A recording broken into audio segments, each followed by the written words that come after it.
आज आज हम बात करने वाले हैं बहुत सारे स्टूडेंट लोगों को क्या प्रॉब्लम। जैसे मान लीजिए किताब पढ़ते हैं, ठीक है, किताब पढ़ते वक्त ही उसको क्या हो जाएगा, कभी कभी मन में धारणा बन जाएगा कि 4 पेज पढ़ो, 5 पेज पढ़ो तभी अच्छा रहेगा, नहीं तो कुछ हो जाएगा, नुकसान हो जाएगा। ऐसा जो है कि डर दिखाता है दिमाग, समझ रहे कि ना। कभी कभी जैसे यहाँ घटना लिखा हुआ लगेगा कि मेरे लाइफ में कुछ बुरा नहीं हो जाए, कुछ घटना नहीं हो जाए, कुछ अनहोनी ना हो जाए, जबकि कुछ और लिखा हुआ है कि एक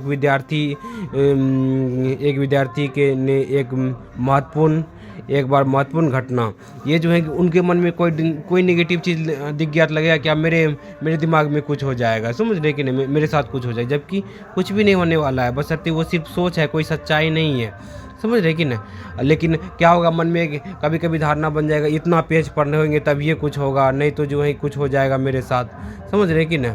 जैसे यहाँ लिखा हुआ है खराब लिखा हुआ है तो लेकिन मन में डाउट आ जाता है स्टूडेंट को, कहीं मेरे साथ कुछ खराब नहीं हो जाए, कुछ बुरा नहीं हो जाए, समझ रहे कि ना। जैसे गंभीर लिखा हुआ है तो गंभीर कुछ गंभीर बीमारी न हो जाए, कुछ होने जाए, ऐसा मन में डाउट आएगा, जबकि वो सिर्फ सोच है, कोई सच्चाई नहीं है। लेकिन ओसीडी बीमारी के कारण से क्या लगने लगता है, सच लगने लगता है, और इसकी वजह से मन परेशान होने लगता है गाइस।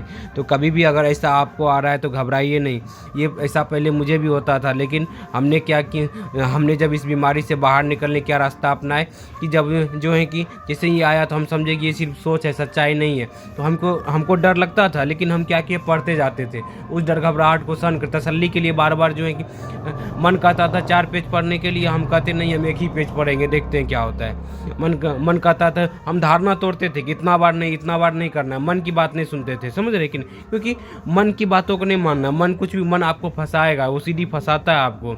तसल्ली के लिए आपको नहीं करना, डर घबराहट लगेगा, फेस कीजिए, थोड़ा देर डर घबराहट बढ़ेगा, फिर धीरे धीरे कम हो जाएगा, समझ रहे कि नहीं। तो इसीलिए जो है कभी भी पढ़ने वक्त ऐसी समस्या है तो उससे घबराए नहीं, उसको फेस कीजिए, धीरे धीरे आप इस समस्या से बाहर निकलेंगे गाइज, ठीक है। अगर अपने से निकल जाते हैं तो ठीक है, नहीं तो हमारा नंबर है, आप मुझको कॉल करके हमसे बात भी कर सकते हैं। Thank you guys, wish you well, be happy.